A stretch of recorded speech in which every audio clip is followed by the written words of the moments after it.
안녕하세요. 골방 세미나의 박선배. 백수전 박사. 초짜 이나래입니다. 잘 지내셨죠? 초짜님은 뭐 새로운 얘기 좀 들으신 게 있으십니까? 저는 일단 댓글에서 초짜님보다 제가 더 초짜다 이런 게 더 반가웠어요.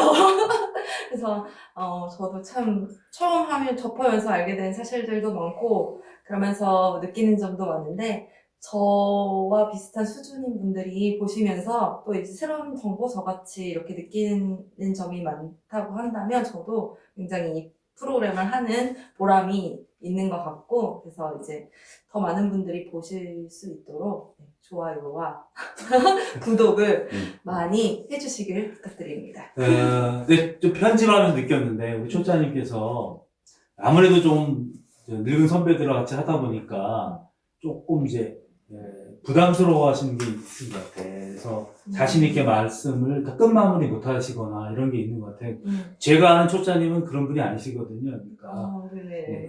한번 당돌하게 네. 자기의 주장을 말씀하셔도 돼요. 그러니까 이제 많이 배려해 주시고 그런 게 있는 것이 보여져요. 배려도 있고요. 사실 제가 너무 이렇게 처음 접한 지식이고 잘 모르다 보니까 당돌하게 말을 못하는 부분도 있는 것 같아요. 초짜님이 그동안 아셨던 세계와 다른 이야기도 많죠? 맞아요. 네, 너무 생소하죠? 처음 알게 된 분들도 너무 많고 그러니까 네. 그래도 하여간 좀 더 자신감 있게 네. 그것이 우리가 배울 이 공부를 하고자 하는 목표이기도 하고 그죠? 저희 엄마가 굉장히 우려하시더라고요. 엄마가 뭐라고? 왜 그러고 있냐고. 어머니한테 그거 보이면 안 되지. 어머니 걱정 많이 하셨겠는데 내가 보니까 우리 초짜님은 거의 운동권 학생이던데. 그러니까 네. 엄마가 제가 평소에 안 하던 얘기를 하고 막 그런 걸 보시더니 왜 그러느냐. 아니 어머니가 구독 누르셨어요? 아니요, 엄마 구독 안 눌러주신 것 같은데 제가 이렇게 자꾸 보라고 권유를 하거든요. 네. 친구분들도 꼭 구독 누르라고 얘기 좀 네. 해주세요. 해방 전후사 인식이라고 하는 조금 어려운 내용들과 사실 좀 저는 이게 자꾸 반복되는 이야기도 있어요. 우리가 예컨대 친일이라든가 특정 인물들이 그죠? 네. 아까 얘기했지만 뭐 이승만, 뭐 김구, 여운형 이런 이름이 사실 처음부터 계속 나오는 거예요. 그러니까 보시는 분들이 쟤들은 왜 자꾸 한 일을 또 하나 이렇게 보실 수도 있을 것 같아요. 그런 의미에서 보면은 오늘 인물에 대해서 보다 좀 포커스를 맞춰서 진행을 하되 김구, 이승만, 그다음에 여운형, 박헌영 이런 4명의 해방 시기의 인물에 대해서 이야기할 텐데 이 인물을 할 때 우리가 전제되어야 될 것들이 있어요. 일단 각 인물에 대해서 존칭을 생략할 거예요. 뭐 김구 선생이었다 박헌영 선생 이렇게 하지 않고 다 그냥 이름만 부르도록 하겠습니다. 그것이 좀 객관적인 것일 수 있고요. 그 다음에 저희가 이것을 인물에 대해서 평가하는 데 있어서 우리가 실제로 항일투쟁의 치열한 과정에서 그 점에 있지 못한 사람들이 우리가 뭐 아주 마치 객관적으로 평가하듯이 이야기하는 그런 식의 평가는 좀 지양하려고 합니다. 적어도 인물의 개개인의 평가가 다를 수 있지만 김구, 이승만, 여운형, 박헌영은 적어도 항일이라는 지점에서는 일제에 비타협적으로 투쟁했던 것만은 분명했던 사실이니까요. 이분들의 항일에 대한 것들은 항상 전제한다는 전제하에 이야기를 진행하였으면 합니다. 자, 그러면 오늘은 김구와 이승만을 좀 같이 한번 이야기 나눠보자 합니다. 근데 이승만이 비타협적으로 투쟁했다는 것은 동의를 못 하겠는데. 항일에 관련해서 비타협적으로 투쟁했죠. 그러면 이승만이 일본을 용인했습니까? 대표적인 게 우리 전명훈 그다음에 미국에서 스티븐스 친일파 미국인 처단한 거 있잖아요. 네. 그때 한인사회에서 이분들을 재판을 하는데 도와달라고 했죠? 네. 예, 통역이 필요하니까 그걸 도와달라 했더니 냉혹하게 2번이나 거절을. 근데 이거는 이승만은 윤봉길 의사의 그 의거도 그 테러리스트라고 지정했거든요. 이거는 어떤 그 스티븐슨 저격한 사건이잖아요. 사람을 죽이거나 이런 개인적 테러나 이런 것들에 대한 반대, 뭐 이런 전제로서 이해하셔야 될 것 같아요. 그게 뭐 일본을 용인한 건 아니잖아요. 아니, 그게 비타협적으로 이런 방법, 저런 방법으로 사실은 일제 저항을 한 건데, 그것에 대해서, 뭐 그런 방법론을 개인적으로, 뭐 좋아하지 않는다고는 해도, 미국에서 그런 일이 벌어졌는데, 그냥 통역해달라고 한 건데, 그것까지도 거절할 이유가 사실은 없었던 거군요. 정정하겠습니다. 비타협도 투쟁이 아니라 항일 투쟁을 했다는 것. 이건 괜찮죠? 네. 지금 여기 해전사에서도 이 이승만 노선의 재검토 이 부분에서 이승만의 가장 높이 평가할 점은 불효불굴의 항일 태도밖에 없는 것으로 나오거든요. 근데 지금 근데 정답은 그것도 아니다. 아니다라고 말씀하시는 거죠. 우리의 그 국부이신 이승만은 또 빼고 일단 이 김구부터 하시죠. 김구에 대해서 사실 이제 백경 선생이 그 평가를 하셨는데요. 그 김구의 그 전체 상황들을 평가한 책 중에서 좀 특이한 구조로 해석했어요. 백경 선생이. 아 그래요? 어떠셨어요? 저는 사실 뭐 백기환 선생님 돌아가시기 전까지 백기환 선생님이라는 분을 몰랐고 그 다음에 또 여기 해전사에서 김구의 사상과 행동의 재조명을 이 백기환 선생님이 쓰셨거든요. 그래서 이거를 읽으면서 굉장히 어떤 점이 느껴지냐면 김구 선생님을 굉장히 존경하시는 분이구나. 그런 글들이 그 막 문체에 툭툭 녹아 있어요. 그리고 또 미국이나 일본을 얘기할 때 굉장히 공격적이고 그리고 이런 구절이 있거든요. 백범을 한갓 충무의 대상으로 섬기고자 하는 것은 어설피 이야기하면 백범의 참모습에 대한 왜곡이라고 그렇게 얘기를 하고 있거든요. 그리고 굉장히 일본과 제대로 전투를 해보지 못하고 남에 의해서 통일이 된 현실에 대한 안타까움이 엄청 느껴졌습니다. 선생이 김구에 대해서 좀 비교적 그 객관적으로 썼다 이렇게 보여져요. 그러니까 김구가 가지고 있는 관통하는 항일의 그런 불굴의 의지나 그 태도에 대해서는 평가하되 그가 가지고 있는 한계에 대해서도 사실은 정확하게 이야기하고 있거든요. 특히 이제 시작이 이제 동학으로 시작했잖아요. 봉건적 질서 속에서 세계관을 갖고 있지 않았나 이런 것도 있는 것 같고 일본 왜군 순사 장교를 죽이고 그 피를 마셨다. 네. 예. 진짜예요? 백범일지에 썼으니까. 아니 백범일지에 쓰면 다 진짜인 거예요? 저는 약간 그 부분에서 물론 백범일지를 안 읽었지만 이거 진짜 이거 무슨 전설처럼 막 그러니까 약간 아버지를 간호하다가 뭐 제사를 이거 약간 위교적 질서들이 있죠. 성리학적 질서들이 있는데요. 그런데 이제 그러다 보니까 그런 어떤 그 개인적인 영웅주의 이런 것들이 이제 후에 백범이 벌이고 있는 항일투쟁의 과정인 뭐 윤봉길 의사의 투쟁 같은 경우가 이제 그런 개인이 폭탄을 투척한다거나 이런 거잖아요. 그러니까 네. 그런 모습들이 결국 그런 백범이 가지고 있는 문제를 해결하는 과정으로서의 한계가 아니었나 이렇게 지적을 하는 것 같긴 해요. 근데 동학 관련해서는 처음 들으셨죠? 아니 이제 보니까 동학혁명기 그다음에 중국의 30년 망명하면서 임시정부 시기 그다음에 귀국해서 이제 조국 분단의 강요에 또 저항한 이 시기 세 가지 시기로 나뉘더라고요 얘기가. 그래서 저도 이제 동학혁명기에 대해서는 잘 몰랐어요. 그래서 이 부분에 대해서 이제 그런 부분 때문에 약간 투쟁이나 이런 게 묻어 있었구나 그런 게 느껴졌어요. 저는 이제 얼마 전에 3.1절이었으니까 네. 그 영화로 대장 김창수라고 하는 저도 봤어요. 그거. 보셨어요? 네. 거기서 이제 마지막에 고종이 그 교서를 내리잖아요. 석방한 교서를. 네. 그러니까 그 교서에 머리 절하는 거 보셨어요? 그건 이렇게 뭐예요? 절을 이렇게 타요. 그러니까 백범의 근데 물론 거기서 이제 김구가 이름을 바꿔요. 김창수에서 김구로 바꾸게 되죠. 네. 새로 나누게 되는데 그런 어떤 좀 봉건적 질서나 세계관 속에 있었지 않았나 뭐 그런 것도 보여져요. 그리고 동학에서는 접주였다고 하는 것 같은데 또 뭐 안중근 의사 가문하고는 또 좀 이렇게 대립하는 역할도 있었다고 하던데 그런 얘기 혹시 들어보셨어요? 아니요? 들어봤네요. 김구가 이제 동학으로 군대를 이끌고 황해도로 갔는데 네. 그 토벌대 그 지역 토벌대 대장이 안중근 의사의 아버님이셨다는 거예요. 뭐 요 상황은 잠깐 좀 우리 전 박사가 얘기해 봐 주실래요? 예, 그러니까 1894년 그때 이제 우리 잘 아는 것처럼 전몽준 군대를 일으키지 않은 농민군을 동학은 이제 남접 북접이 나눠져 있잖아요.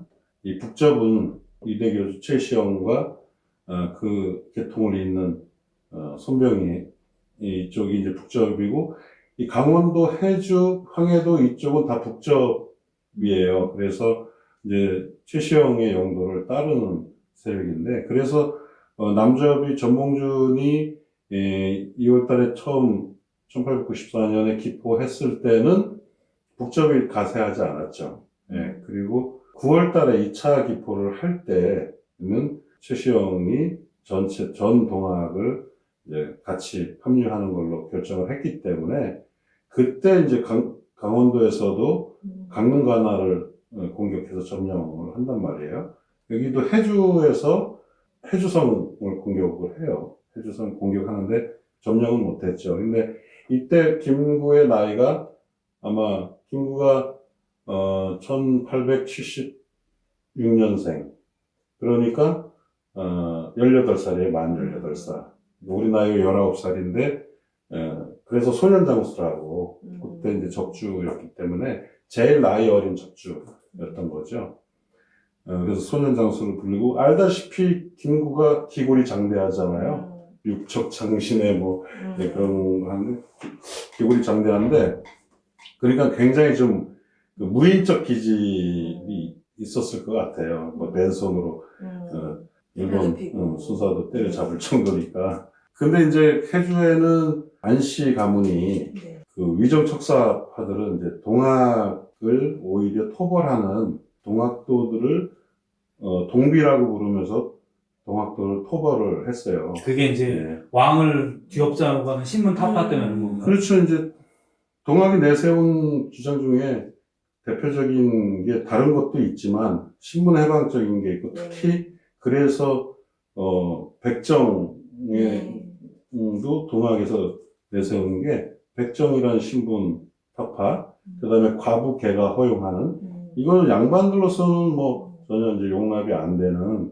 반예세 반봉건 이것도 있지만 실제 그 생활 속에서 아니 백정하고 같이 밥을 먹어야 된단 말이에요. 말하자면 이런 게 도저히 용납이 안 되는 거예요. 그래서 여기는 뭐 성리학적인 질서를 무너뜨리는 세력으로 보일 수밖에 없는 거죠.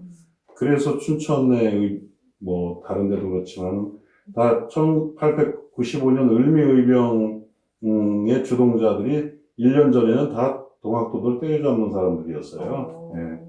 그런데 이제 이 김구와 이 안중근 가문에는 그래도 이 지역에서 아마 모르는 처지가 아니다 보니까 김구하고 이제 안중근 아버지가 뭐 나는 토벌하지 않겠다 이렇게 이제 따로 이렇게 언지를 줘가지고 충돌하지는 않았는데 그래서 나중에 김구가 어려움에 처했을 때 또 그 안중근 집에서도 또 숨어 지내고 그런 인연 때문에 김구가 나중에 이제 상해에서 임시정부를 할 때 안공근이라고 예, 그 안중근의 사촌 동생인가 예, 거기도 이제 거의 뭐 휘하에 같이 있었고 아마 그 조카 여동생인가 그 조카 며느리로 해서 또 비서로 두고 그런 안중근 가문과 굉장히 좀 긴밀한 그런 인연이 있더라고요. 예. 안중근 이제 그런 그 동학 관련한 그런 과정을 통해서 그렇게 했으나 책에서는 이제 이렇게 나와요. 그가 이제 그런 그 개인적인 어떤 영웅적 서사와 영웅적인 항일 투쟁을 했지만 그 움직이고 있는 민중의 그것을 조직화하지 못했다. 이런 이제 그런 비판들이 나오던데 그 요 시기에 관련해서는 혹시 뭐 초짜님 뭐 특별히 하실 말씀이 있으세요? 저희가 이 항일 운동을 하면서 이렇게 백범처럼 동학에서 몸을 일으켜서 싸우니는 없다고 여기에는 나와 있는데 진짜 그런 건가요? 아니, 묻지 많죠. 많아요? 아니 뭐 네. 근데 뭐 동학을 출발해서 말던 사람들이 네. 많이 있잖아요. 어. 뭐 민족 대표 33인 중에서 아까 우리 지난 시간에 봤던 최딩도 동학 아니에요. 네, 나중에 천도교로 바뀌었지만, 근데 그 동학이나 천도교로 바뀌면서 그들 중에 엄청 많은 손배까지 다 매진하죠. 많이 하지만 그런 위해서는 백범은 진짜 뭐 그러니까 백범이 가지고 있는 순수성, 그러니까 불굴의 의지, 항일 의지는 뭐 다 이건 소위 말해서 디폴트 값이야. 이건 기본 값인 거지. 이거를 논할 건 아니고 당시 상황들에 대한 뭐 이제 개인적인 성향들이나 이런 것들에 대한 얘기죠. 동학을 통해서 일으켰던 그의 어떤 항일 의지가 이제 그렇게 뭐 그 피를 마시고 하는 그런 게 나오잖아요. 섬뜩하잖아요, 사실은. 믿겨지지 않으신다고 하는데. 네.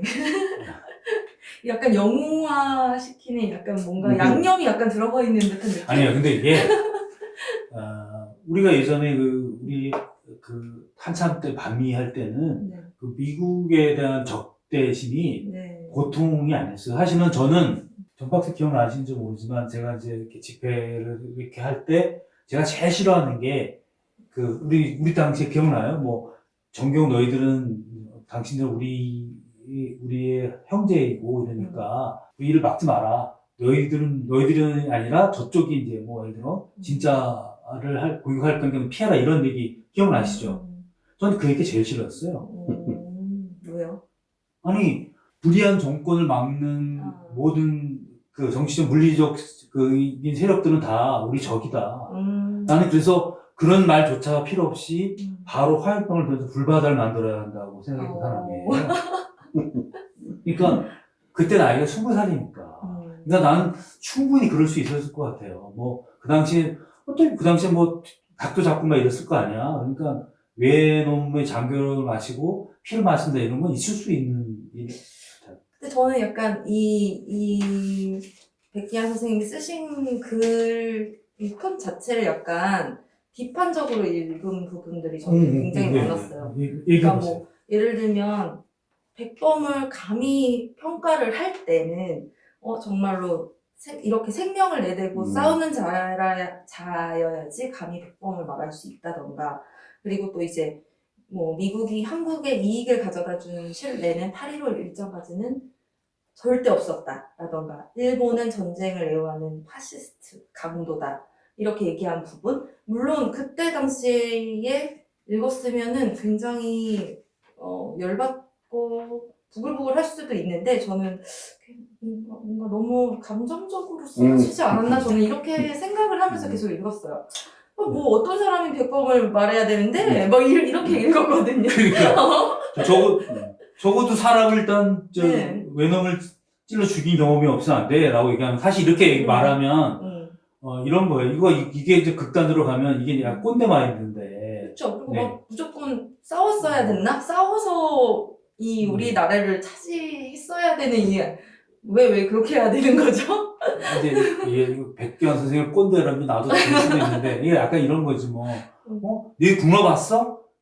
보릿고개 했어? 뭐 이런 얘기 같은 걸 수도 있어요. 근데 여기서 말하는 내용은 요건 저도 사실 좀 그런 느낌이 있었거든요. 그러면 누가 김구를 비판할 수 있겠어요? 민감하게 생각할 건 아닌 것 같고, 이제 그리 격정이 느껴지죠. 너무 격정적이고, 그래서 저는 뭐 살점을 물어서 아버지께 드렸고, 이런 게 되게 너무. 이게 선동가예요. 사실은 이제 백기환 선생은 선동가거든. 그러니까 네. 그 글은 일반적으로 냉철한 글의 필지는 아니고요. 네. 격동하는 글이에요. 그러니까 저는 이거를 이 양반이 말씀하시는 소리 들리더라니까요. 그래요? 그러니까, 그러니까 이 양반 말투나 이런 게 있거든요. 그러니까 네. 약간 그런 의미 더 강하게 했을 것 같아요. 그래서 백기환 선생이 그러면 아무도 김구를 평가하지 마 이런 얘기는 아니고, 너희들이 김구를 평가할 때 너희들도 그렇게 투쟁했는지 스스로 생각해 보면서 하라는 얘기지. 그러니까 그걸 전제하고 한번 고민해 봐라는 얘기지. 아무도 김구는 얘기하지 마. 그러면 김구는 무소불위의 절대적인 존재로 만들어 놓은 건 아닌 것으로 보여져요. 뭐 탁상공론 하지 마라 정도로 그냥 이해하면 될 것 같고요. 우리 뭐 지난번에 그 조정래 선생이 일본 유학을 했으면 다 친일파다 이런 얘기 네. 했다고 해서 네. 그것도 앞뒤 자르고 얘기해가지고 이제 누가 그 얘기했죠? 진중권인가? 예, 그것 때문에 이제 또 뭐 격앙됐다는 그런 얘기도 있었는데 일본에 유학했다고 해서 실제 다 일본 유학했으면 친일파다라는 그런 문구로 해석되는 건 아니거든요. 그런 게. 우리가 요즘 쿨병이 있는 것 같아요. 그 왜 뭐 윤서인이라는 친구가 있는데 그 친구가 뭐 자기 거기에 윤서인이 이렇게 비아냥거리거든요. 그러니까 그 당시에 그들이 했던 고통과 고민에 대해서 한번 같이 들어가서 고민을 하는 마음 없이 팔짱 끼고 앉아서 비아냥거리는 식의 이야기들을 하지 말라는 거로 들려요. 그러니까 제가 그 진중권 씨의 글을 보면서 맞는 얘기도 있는데 그 사람이 쓰고 있는 그 표현들의 비아냥이 싫은 거예요. 그래, 촌스러울 수 있지만 그 속에 던져져서 삶을 구현했던 사람들이 감정에 한번 넣었다가 들어가면서 얘기해야 되는데 아주 비아냥거리거든. 윤서인도 마찬가지잖아요. 저는 이런 의미에서 아마 백현 선생님은 그렇게 이야기를 하신 것 같이 들려요. 저도 뭐 지금 소장님 같은 그런 느낌이 있었어요. 그러니까 그러면 뭐 아무도 말 못해. 근데 그런 의미라기보다는 그렇게 이해해 주시고. 이게 그리고 어쨌든 79년에 쓰는 거잖아요. 그렇죠. 그래서 79년. 시대적 배경을 보면서 그런 점도 있었고 40년 전에 쓰는 또 이제 백기현 선생님이 시인이시고 그 유명한 노래죠. 님을 위한 님을 위한 행진곡 행진곡 가사의 일부분 네. 그분이 쓰신 거 그래서 나왔죠. 그리고 또 무슨 백범 사상연구소 창립을 하셨다고 나와 있어서 그 부분을 이제 이해하면서 읽으려고 했어요. 이 책을 읽으면 백규환 선생의 평상시 말투나 이걸 아는 사람들은 그 양반의 이야기했던 걸 떠오를 거예요. 그러니까 이거는 그런 부분이 있긴 해요. 사실 근데 저는 초짜님 날카로운 지적이신 것 같아요. 그러니까 이게 또 반대로 한쪽이 극단적으로 비아냥거리는 것도 문제지만 너는 그쪽 해봤어. 너 그거 해봤어. 이렇게 말아버리면 평가를 하기 좀 어렵거든요. 이제 그것도 사실 좀 문제예요. 약간 민주화운동 하지 않았으면 말하지만 뭐 이런 것도 예전에 있었잖아요. 그런 그렇죠. 영화에서 보면은 네, 있죠. 네. 감옥 갔다 왔어? 전 아무개처럼 징역을 한 몇 년 살아봤어? 의정부에서? 뭐 이렇게 땀 흘리면서 그렇게 정도 네. 예를 들면 그지. 그러니까 이제 우리가 그 골방 세미나 초기에 저도 이제 그 김구에 대해서 얘기를 했지만 뭐 물론 이제 그게 어떤 뭐 비난을 위한 비난 또는 뭐 날조 왜곡 뭐 지금 동영상 봐도 엄청 많거든요. 뭐 김구에 대해서 저도 찾아보다 깜짝 놀랐어요. 엄청 많은데 이승만 TV라고 있더라고요. 뭐 그게 정말 많이 나오는데. 별의별이 다 많은데 그렇지만 우리가 이제 어떤 역사적인 측면에서 우리가 당시에 과거에 어떤 주요한 정치인이 됐든 뭐 역사적으로 중요한 인물들의 행적 또는 어떤 사상 또 아니면 어떤 뭐 노선 뭐 이런 부분들은 우리가 이게 골방쌈이라 그런 학문적인 검토를 하는 건 아니지만 우리가 지금 현재 입장에서 그때 이런 부분에 있어서 좀 아쉬움이 있다든가 아니면 좀 잘못된 판단이었던 이런 것들은 우리가 얼마든지 얘기할 수 있는 부분들인 거죠. 그러니까 전 박사가 우리 골방 세미나에서 얘기하는 게 뭐냐면 과정과 결과를 같이 보는 거잖아요. 네. 그러니까 왜냐하면 뭐 예를 들면 윤봉길 의사의 그 폭탄 투척이라고 하는 그 사건 그것만 결과만 보면 거기서 뭐 폭탄 던져서 외놈 죽고 막 이러면 어떤 개인의 어떤 테러 같은 걸 느낄 수 있지만 왜 그렇게 모든 게 차단되어 있는 모든 게 다 어려운 상황에서 돌파할 수 있는 밖에 없는 객관적 상황들이 있다고 하는 걸 알게 되면 왜 그렇게 되었는지를 이해할 수 있잖아요. 그러니까 이게 저는 그게 역사를 바라보는 입장인 것 같아요. 예컨대 아무개 결과로 딱 져서 그 결과로 그를 판단하는 것은 항상 문제가 있는 것 같거든요. 결과와 과정을 같이 보면서 그 속에서 정의로웠는지 그런 것들을 같이 보면서 판단하는 것이 좀 맞는 독법인 것 같아요. 아까 그거 말고 또 어느 부분 얘기하셨죠? 그러니까 뭐라고 해야지? 안타까웠던 점이 이제 광복군 훈련에만 열중하다가 8.15 해방을 맞았고, 백범 선생님이 이제 전래 유격 전술, 이거를 국내에서 불을 당기지 못했던 점을 좀 안타까워요. 네. 지금 어차피 이게 동학에 대해서 나왔는데 네. 지금 자연스럽게 2기로 넘어갔는데 네. 이제 거기서 비롯된 게 이렇게 발전했구나라고. 그러니까 2기에서 보면은 이제 광복군을 우리가 지금 국내 진군 투쟁을 못한 거잖아요. 네. 1941년에 이 책에 나오지만 이제 일본에 대한 대선전포고를 하잖아요. 그러면 이제 어찌되었든 크든 작든 모여졌으면 그 작은 그 안에 들어갔으면 국내에서의 세력들이 이제 그래도 어쨌든 움직였을 때 호응하고 하면은 맨날 왜군이 지금 일본 주력군이 저쪽 밑으로 내려가 있고 미국과 싸우고 있으면 사실은 이 안에 있는 그러니까 한반도 내 지키고 있는 힘이라고 하는 건 많지는 않았을 거란 말이에요. 그러면 같이 해볼 수 있었거나 또는 중국의 국민당 정권이든 아니면 공산당 정권이든 간에 한일군과 같이 연합해서 전쟁을 벌일 수 있었다면 그렇다면 사실 상당하게 정가도 내고 할 수 있었을 텐데 왜 그렇게 못했는지 그거에 대한 거죠. 그게 저는 상당히 답답한 얘기예요. 그러니까 이제 앞서서도 이제 왜 장준하가 학교병 탈출해가지고 이제 임종을 찾아오잖아요. 그런 과정도 있지만, 그러니까 준비가 안 됐던 거죠, 사실상. 그러니까 광복군을 창설을 하긴 했는데, 그게 실제로 전투에 투입할 수 있는 그런 정도의 어떤 훈련이나 규모도 그렇고, 이제, 과정이 좀 있을 수밖에 없는데, 이제 크게 만주에서 이 무장투쟁을 하던 세력들이 어쨌든 30년 이후에는 다 일본군 만주 일대가 일본군 천하가 되면서 거기서 더 이상 버티지 못해요. 그래서 중국 관내로 들어오거나 아니면 소련으로 넘어간단 말이에요. 근데 많은 부분이 그래서 크게 이제 40년대 이후에는 두 부류로 나눠지는데 화북 연안 지역의 의용군 처음에 이제 김원봉하고 그다음에 나중에 이제 김두봉, 김우정, 무정 이런 사람들이 이끄는 의용군하고 그다음에 말하자면 이제 사회주의 쪽은 의용군으로 가고 거기서 중국 공산당하고 많이 해서 굉장히 실전으로 단련돼 있죠. 근데 광복군은 나중에 이제 김원봉 계열도 이제 임정으로 오잖아요.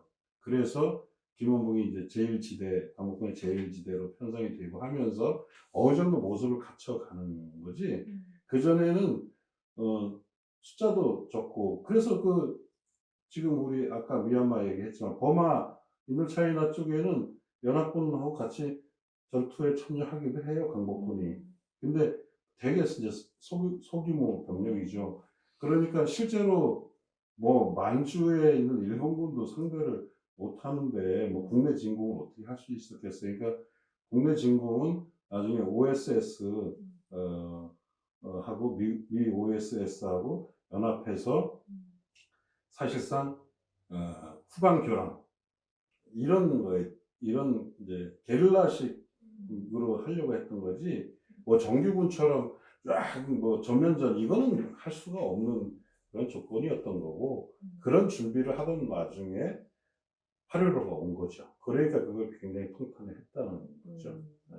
근데 그거는 40년대 이후고 사실 30년대는 20년대 후반부터 30년대는 임정이라는 세력이 사실상 세력이랄 게 없었어요. 그렇죠. 거의 이렇게까지 얘기하면 너무 폄훼하는 거지만 김구 혼자 지키고 있는 거나 마찬가지. 근데 그러면서도 그 오랜 시간을 어떤 임정이라는 정신적 지주의 역할을 한 것 자체도 일정 정도 평가를 할 수는 있지만 말하자면 사실 할 수 있는 게 크게 없었던 거죠. 상해부터 시작해서 난징 거쳐서 충칭까지 가는 그 긴 여정에서 계속 쫓겨가는 거거든요. 쫓겨가고 그 속에서 진짜 밥도 제대로 못 먹을 정도로 그런 어려움을 겪는 과정이었으니까 청하고 윤봉길도 의거를 한 거죠. 그걸 통해서는 어쨌든 존재를 증명해낸 거죠. 네. 그런 정도의 어떤 암살 이런 방식으로 밖에는 할 수 있는 게 없었던 거죠. 이제 그게 바로 다른 쪽에서 김구 노선에 관한 비판이 그러니까 할 수 없었던 게 아니라 할 수 있는 게 그거밖에 없다는 거죠. 그러니까 그가 잘 자란 것이기도 하고 그하고 맞는 거예요. 그러니까 왜냐하면 그런 대규모의 어떤 그 조직 사업을 통해서 항해를 군대를 이끌고 하는 조직 사업이 아니라 그는 계속 그런 형태의 사업을 해온 거예요. 그러니까 그것이 이제 일부 김구를 네. 비판하는 쪽에서 얘기하는 거죠. 그 의열단 그 단재 신채호 선생이 만든 의열단 그 처음에 선언문인가요? 거기 보면은 즉각적인 행동을 얘기한단 말이에요. 그러니까 준비론이나 외교론이 아니고 우리는 즉각적으로 힘으로써 싸우겠다. 그거를 이제 표명한 건데 그 준비론이 바로 누굴 가리키는 거냐면 도산 안창호 실력 양성론을 얘기하는 거고 외교론은 이승만을 얘기하는 거예요. 그러니까 외교를 통해서 독립을 하겠다. 또 실력을 양성해서 독립을 하겠다. 뭐 개풀 뜯어먹는 소리다. 우리는 즉각적인 행동을 통해서 저 강도 같은 일본 놈들하고 싸우겠다. 그게 이제 의열단 정신이란 말이에요. 근데 의열단의 초기 그 방식이 뭐냐면 주로 테러란 말이에요. 근데 이 사회주의하고 다르죠. 사회주의는 대중적으로 조직하고 어떤 그 항일의식, 민족의식, 또 계급의식 이런 걸 통해서 대중의 힘으로 대중의 어떤 각성된 힘을 통해서 뭔가를 하려고 하는 부분이었는데 김구가 가지고 있는 그런 어떤 그 조직적인 사업이라든가 전체 판을 보고 이끌어가는 그런 것들에 대한 능력에 대한 부재라든가 그런 것이 없었기 때문에 결국 해방 이후에도 그런 어떤 그런 조직적으로 그걸 만들어내는 그런 정치 활동들을 못해서 그가 가지고 그거 개인적으로 올바른 노선을 갖고 있었다 하더라도 그걸 결국 성공해내지 못한 것도 그냥 그러한 뭔가 체계적이고 조직적인 그런 활동보다는 저는 약간 이때 개인기, 김구라는 사람의 개인기로 이런 걸 이끌어왔던 게 아닌가 그런 생각이 들더라고요. 그죠, 예. 네. 그러니까 지금 1925년에 국무령으로 임시정부에 국무령으로 하면 실질적으로 그 전체를 장악하게 되잖아요. 그러면은 25년부터 45년까지 20년 동안 지켜온 거예요. 그러니까 간판을 지켰다는 것은 인정. 그렇지만 실제로 이제 유의미한 활동들을 했느냐. 우리가 임정이 우리 법풍이라고 하는데 임정이 도대체 뭘 했냐는 거지. 여기서 백기환 선생님도 이렇게 쓰셨어요. 백범이 1930년대로 접어들면서 맹렬한 무장 유격전을 전개하려고 할 때 그러한 무장투쟁에 가담할 산신성인의 봉지를 수없이 규합할 수 있었던 것은 백범의 이러한 인간적 본질이 가져다 준 결과라고 해도 지나친 말이 아니다. 열화와 같은 열정, 인간적 성실성, 한번 정하면 흔들릴 줄 모르는 신념과 결단력, 여기에다 깊고 뜨거운 인간애와 왜곡심은 금세기 최고의 관용과 양보, 포용과 통일의 주체다운 면모가 있었다. 그러니까 그런 풍모가 있었던 거지. 그러니까 뭐 윤봉길 의사들 이런 젊은이들이 목숨을 건져서 했다는 거죠. 저도 이제 뭐 읽으면서 이런 부분에 대해서 좀 고개를 갸웃했는데 저도 수없이 갸웃했죠. 많은 청년들을 뭐 규합했다든가 네. 뭐 또 30년대 한인애국단이 무장 유격전이라고 했다든가 이런 부분들은 동의가 안 돼요. 유격전을 실제로 한 게 없고 거의 단체만 만들고 우리가 잘 아는 이봉창, 윤봉길 외에 특별한 게 사실은 없는데 임정의 역사, 임시정부의 역사를 사실 좀 봐야 되는 부분들이 있어요. 그러니까 1919년 3.1운동 이후에 직후에 4월 13일에 이제 임시정부 우리가 이제 수립일로 보잖아요.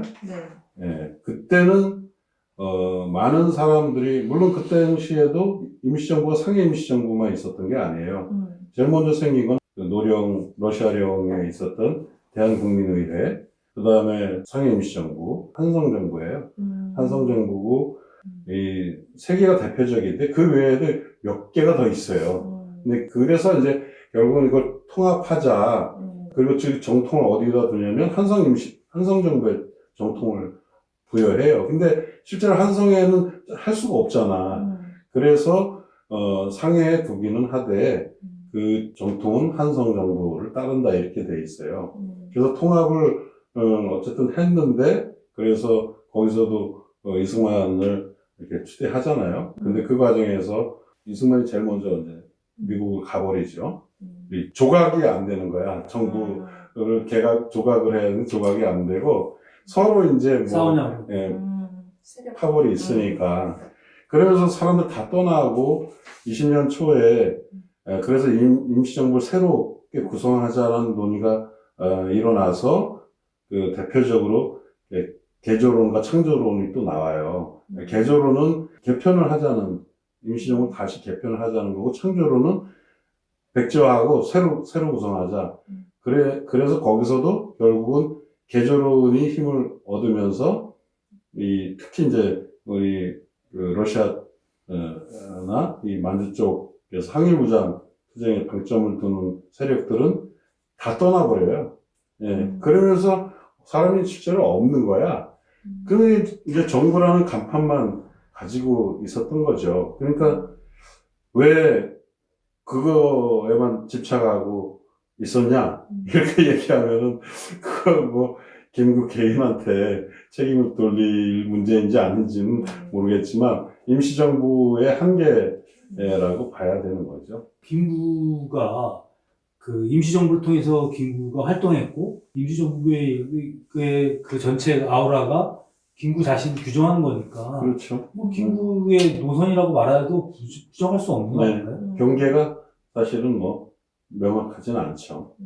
예, 뭐 임시정부의 한계가 곧 김구의 한계고 김구의 한계가 곧 임시정부의 한계라고 얘기할 수 있는 부분도 분명히 있는 거죠. 근데 우리 아까도 얘기했지만 그 김구의 특성들이 좀 이렇게 조직 사업에 관해서 좀 이렇게 그거는 어떻게 보여져요? 잠깐 우리 초짜님은 어떻게 해요? 저는 그래서 아까도 느꼈던 점이 그런 본인의 인간적인 면모나 개인기는 있대 그런 체계적이고 조직적으로 뭔가를 펼치는 면에서는 조금 부족했던 부분이 있지 않았을까 하고 느낍니다. 어떻게 보여집니까?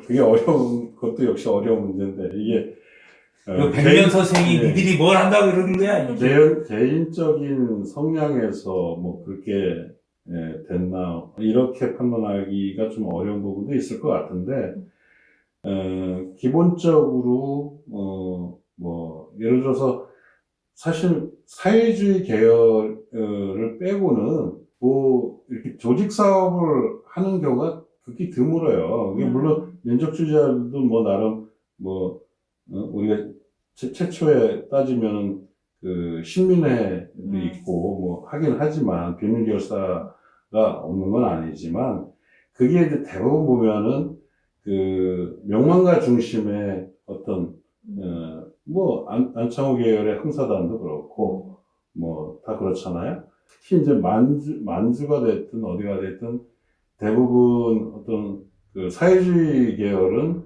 거기서 대중 속으로 들어가서 조직을 하고 이렇게 하는데 뭐 이쪽은 민족주의 계열은 뭐 거린민단 이런 것도 조직하긴 하지만 확실히 이제 좀 떨어지죠. 그런 부분에 있어서는 이 임시정부 자체가 상해에 있다는 중국 관내에 있다는 것 자체가 뭘 할 수 있는 게 없어요. 그러니까 뭐 국내에서는 일제의 직접적인 그 통제권 안에 있으니까 뭐 하기 어려운 부분이 있지만 중국 관내는 남의 땅이잖아. 그리고 만주같이 우리 조선 민중들이 광범위하게 뭐 생업에 하고 있는 현장이 아니잖아요. 그러니까 조직 사업이라는 거 할 수 없는 거죠. 그리고 거기서 뭐 무장 투쟁할 수 있는 현장도 아닌 거고. 그러면 그래서 이제 초기에 그런 논의가 그래서 만주를 중심으로 하자는 얘기들이 많이 있었던 거거든요. 근데 이게 보세요. 상해가 얼마나 멀어요. 맞아요. 그러니까 지금 실제로 러시아 혁명도 보면 영국 런던이나 이런 데가 있다고 거기서 개판 놓고 싸워요. 사실 성공하는 거는 일단 러시아로 들어와야 돼요. 그러니까 뭐냐면 근거지가 말씀대로 뭐 조직 사업을 하라는데 아니 그 넓은 중국 땅에 한국 사람 몇 톤 안 되는데 거기서 무슨 조직 사업을 하겠어요. 실제로는 그래서 저는 그 아쉬운 게 이제 그 공간을 떠서 국내에 가장 가까운 지역으로 옮겨와야지. 그래야만 막 어려웠어도 그래서 그 국내의 조직과 어떻든 간에 기반을 가졌어야만 되지 않았을까. 그게 이제 개인적으로 좀 아쉬움이 있어요. 그렇다면 어쩌면 이제 본인이 자신이 가지고 있는 노선에 대해서도 또 극복할 수 있지 않았을까. 계속 중경이면 더 쪽으로 들어간 거거든. 그러면 뭐 한국 팀하고 지도를 보셔요. 그게 얼마나 멀어. 근데 뭐 조선에 있는 인민들하고 무슨 관계가 되겠어요. 사실상 뭐 결국은 그 외교도 결국은 중국 국민당 장제스하고 그것도 이제 홍커우공에서 윤몽길 의거가 일어나고 나니까 장제스가 몇 억 중국인도 못한 일을 했다 막 이러면서 그때 비로소 이제 좀 여러 가지 일적으로도 도와주고 이제 그러면서 조금 숨통 트는 건데 그 전까지는 별로 인정 못 받은 거죠. 망명정부라고 얘기는 하지만 거의 자칭이죠, 자칭. 그리고 많은 독립운동가들도 뭐 그다지 크게 뭐 염두에 두지 않았던 거고. 그래서 저는 사실 그 외교론에 대한 평가나 폄하들이 문제가 있다고 생각을 하는 거예요. 뭐 김구가 이끌던 임시정부도 실제로는 그런 중국 그 국민당 정권의 도움이라든가 이런 것이 없이 어려웠었던 건데 그것이야말로 외교일 텐데 그러면 이승만의 외교는 왜 이렇게 폄하되는가? 사실은 그 국제적 질서 속에서 그것이 도움 없이 이루어질 수 없다는 것은 명백관화한 사실 아니었나. 그런 면에서 김구는 어찌됐든 그런 노선의 싸움이고 이승만은 외교 지상주의다 이렇게 폄하하는 것도 좀 문제가 있지 않나 그런 생각도 좀 들었어요. 근데 뭐 단지 뭐 이승만이 외교만 했다고 해서 그런 부분이 아니고 그 외교라는 것들도 굉장히 거칠해적으로 했다는 거지 이승만은. 자, 일단 우리 김구부터 가고 이승만은 아니면 뭐 어쨌든 해방 이후에도 김구가 한 좀 판단과 뭐 대응 이런 것들이 조금 뭐라 되죠? 여기서도 이제 좀 석연치 않다라고 쓰여 있는 부분도 있는데, 그러니까 단어 선택을 잘해. 네, 여기 그렇게 쓰여 있어요. 아쉽다라고 바꿔야 되지. 아니 여기 큰일 백기아 났다. 선생님이 쓰셨어요. 8.15 이후 이 가장 중대한 시련에서 백범의 판단과 대응이 석연치 않았던 것은 자, 우리 지금 참 억울합니다. 초짜님 이제 네. 다시 이제 해방 정부로 넘어왔어요. 그렇습니다. 네, 뭐 이제 30년대 상황은 이제 이렇다는 걸 이해했고 그래서 해방 이후에도 여기 보면 이제 백범 해방 직후 인식 논리, 외세에 의한 조국 분단의 실태를 정확히 파악하고 있지 못했던 것이 좀 있었다고 자, 보여요. 우리 이제 우리 지난번에 우리 분단의 과정에서 얘기 나왔습니다만 외세에 의해서 해방되었기 때문에 우리가 우리 주장을 할 수 없을 거라는 걸 알았단 말이에요. 그렇게 나오잖아요. 네. 대해서 통곡했다고. 네. 그죠? 그러면 이 외세에 의해서 이렇게 될 거라는 걸 몰랐다는 게 난 이해가 안 된다는 거예요. 그게 이해되세요? 그러니까 약간 계속 뭔가 이렇게 무장 투쟁만 준비하다가 하고 막 울었어요. 그리고 그럼 바로 또 이제 노선 전환을 하던가 뭔가 이렇게 그때에 맞춰서 빨리 전략적으로 했어야 되는데 그 당시 상황을 정말 이해를 다 하지 못했던 게 아닌가. 미국을 이해하지 못했고 소련을 이해하지 못했고 국내 정세를 이해하지 못했던 게 아닌가. 저는 초짜님 의견에 동의하는데 그러니까 이승만을 포함해서 우리나라 전부 다가 세계적 질서를 정확히 이해 못했던 것 같아요. 우리나라 지도자들이 심지어는 뭐 박헌영도 마찬가지고 영원형까지도 그때 나오잖아요. 영원형도 뭐 그렇게 되지 않을 거다라고 얘기한다고 하잖아요. 그 정도로 우리나라 지도자들이 지금 이 당시 상황에 대한 질서들, 특히 김구는 그래도 중국이라는 나라에 있었는데도 불구하고 상당히 많이 뒤쳐져 있지 않았나 싶은데. 제가 봤을 땐 정세 인식을 잘못한 부분도 분명히 있겠지만, 저는 이제 해방 이후의 문제는, 사실상 헤게모니 투쟁이었단 말이에요. 그러니까 그 헤게모니 투쟁 때문에 더 정세를 정확하게 볼 수 있는 눈이 가려진 거죠. 그러니까 일종의 욕심들이 다 있었던 거예요. 이 전국을 주도하고 싶은 욕심들이 김구까지도? 김구도 마찬가지고 전 박헌영도 마찬가지니까 결국은 이제 그런 측면에서 우리가 봐야 될 점들이 분명히 있다. 이승만도 자, 마찬가지고. 그러면은 좋아요. 뭐 누군 자기가 생각하는 입장들을 실현하는 과정이니까 그게 정치라고 한다면 그건 난 나쁘다고 생각하진 않아요. 당연히 뭐 그렇죠. 근데 그런 헤게모니 싸움에서 김구는 왜 실패했을까요? 추자님은 어떻게 보여져요? 김구라는 사람이 가고걷자 하는 방향이 있었지만, 물론 시대적인 배경이나 환경이나 또 통합하려는 여러 뭐 그런 세력들이 다 받쳐주지 않은 것도 있었는데, 조금 이분이 나중에도 계속 보면 뭔가 저항이 몸에 배어 있다는 느낌이 들어요. 반대는 잘하는 거죠? 네. 반대.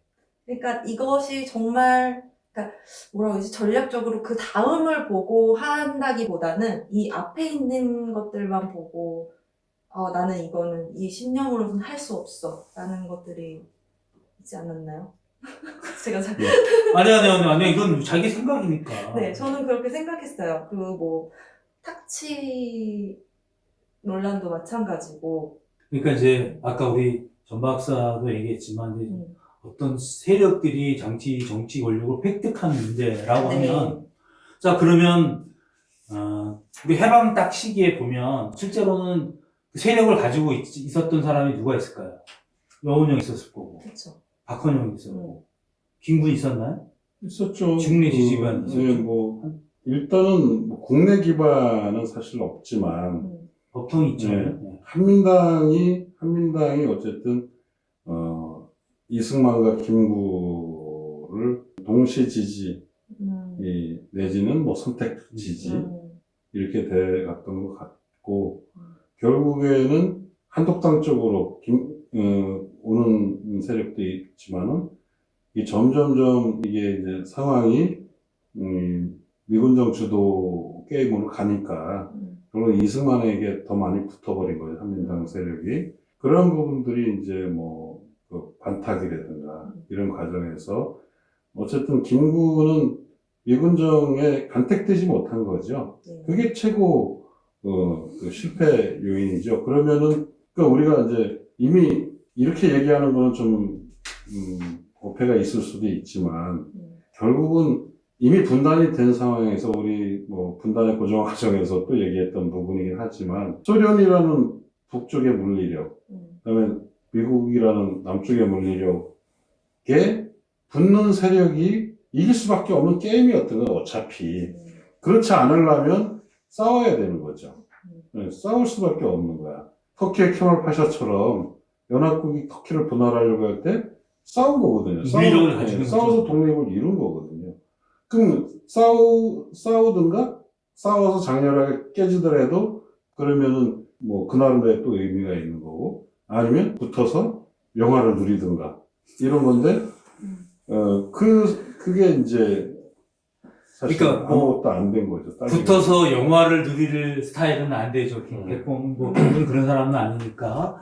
결국은 싸워서 김구가 얻어야 할 노선에 대해서 승리를 했어야 되죠. 아까 말한, 그죠? 그게 통일된 조국이잖아. 네. 김구가 이루고 싶었던 거는 통일된 조국인데, 애초에 그 모스크바 삼상회의, 거기에서 어떤 반탁, 이런 과정 속에서 저는 그 부분이 정확하게 정세를 간파하지 못한 그런 요소도 있겠지만, 일단은 국내 세력이 취약하고 특히 여운형이나 좌파 공산주의 세력에 비해서는 뭐 우리가 그때 당시에 투표했다는 것도 나오지만 압도적으로 여운형이 제일 인기를 많이 얻었고 지지가 많았거든요. 그러니까 거기에서 지고 싶지 않았던 거, 뭐 이런 그렇게 법통만 내세우고 계속 뭐 우리는 유일한 정부다 이렇게 하니까 미군 정도 싫어하고 그렇죠. 다 싫어하는 거죠. 그러니까 그 당시에 흑백 논리가 아니라 이거 아니면 저거가 아니라 좀 사실 분단되지 않은 조국 통일을 원하는 많은 세력들이 있었잖아요. 이승만 빼고는. 그러면 그런 공통의 큰 목적이 있었다면 이 목적을 가지고 다 같이 멈춰야 되는데 왜 그런 잘못된 선택을 해서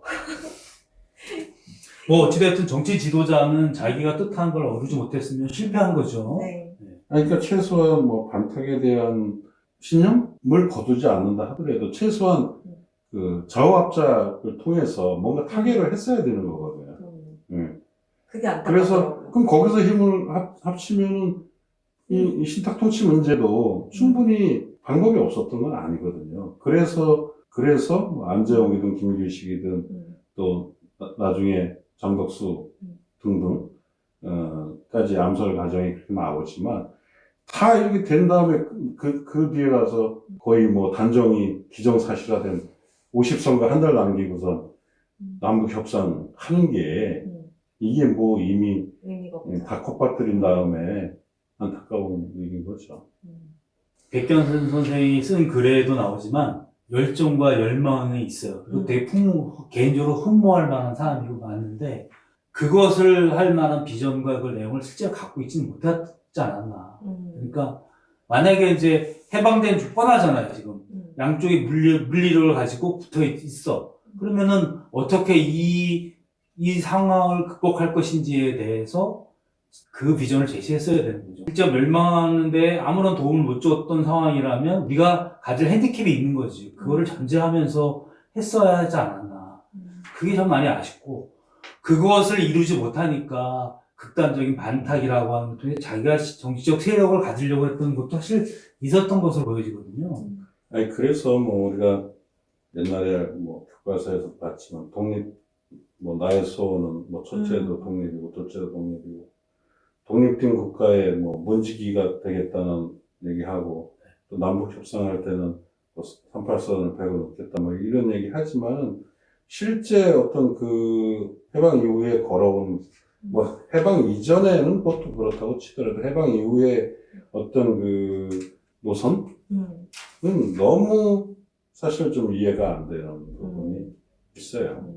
그래서 저는 개인적으로 김구가 일정 부분에서는 이제 과대하게 포장되었거나 또는 어떤 그 이야기가 도그마에서 신성 불가침의 영역으로 가버려서 그걸 비판하기 되게 어렵게 된 거예요. 그러니까 그렇게 돼버리니까 이야기가 굉장히 어려운 거죠. 그러니까 정말 좀 더 나아가면 그 이후에 뭐 반민특위 우리 지난번에 했지만 이승만과 이 친일 그 한민당 세력들이 놓을 수 있는 판을 만들어주는 거나 다름없는 거야. 이 반탁이라는 걸 가지고. 그렇죠. 오히려 이승만의 어떤 친미와 그다음 친일파로 인해서 남한이 성립된 거나 마찬가지잖아요. 거기에 큰 공을 세워준 거죠. 어떻게 보면. 그렇게 본다면 뭐 이승만의 노란한 것일 수도 있는 거고 그렇게까지도 볼 수 있는 거죠. 솔직히 말하면. 그리고 결국은 최종적으로 본인까지도 거기에 희생이 되는 거고. 분단의 원인을 전에 물어보셨는데 이제 뭐 소련, 미국, 일본 이들을 다 제외하고 국내적인 상황에서만 보면 이것만 딱 봤을 때 진짜 이승만과 김구가 잘못했네. 박근혜 것처럼